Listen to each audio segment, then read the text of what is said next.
कि प्रगतिशील दल के तौर पर भी एक तरह से कहा गया। ये वो दौर था यानी 40 के दशक में, जब सेकंड वर्ल्ड वॉर शुरू हुए थे 1939 से 1945 तक, आप लोग जानते हैं। तो उसी दौरान जो है सुभाष चंद्र बोस ने फॉरवर्ड ब्लॉक की स्थापना की थी। फॉरवर्ड ब्लॉक की स्थापना का जो मुख्य उद्देश्य ये था कि कांग्रेस के अंदर ही वो जो है फॉरवर्ड ब्लॉक की स्थापना की थी, ताकि तेज़ और प्रगतिशील तरीके से जो है ब्रिटिश सरकार पर दबाव डाला जाए कि जल्दी भारत को आज़ादी मिले। ऐसा विश्वास था कि कांग्रेस जो है धीमी गति से चल रही है और उतना वो दबाव नहीं डाल रही है।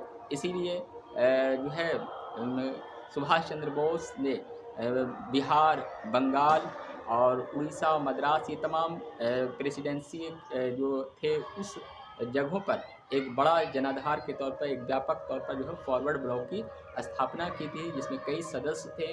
और कहीं न कहीं जो है जब सेकंड वर्ल्ड वॉर शुरू हो गए थे, तो सुभाष चंद्र बोस को एक विश्वास था कि यही एक ऐसा मौका है, इस मौक़ों को चूकना नहीं चाहिए कि ब्रिटिश सरकार पर जल्दी दबाव डाला जाए, क्योंकि कांग्रेस जो है अपनी मांग कर रही है, लेकिन उसमें धीमी है, वो उतनी गति से नहीं कर रही है। इसलिए कांग्रेस के अंदर ही फॉरवर्ड ब्लॉक की स्थापना करके ब्रिटिश सरकार पर ज़्यादा से ज़्यादा जल्दी आज़ादी के लिए दबाव बनाया जाए, और इसी पर्पज़ से जो है फॉरवर्ड ब्लॉक की स्थापना की थी।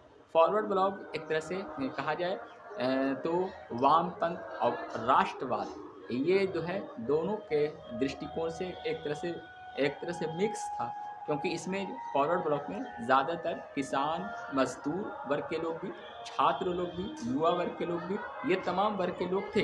तो कहीं न कहीं देखा जाए तो वाम दल के लोग भी इसमें थे, और युवा लोग भी थे, छात्र लोग भी थे।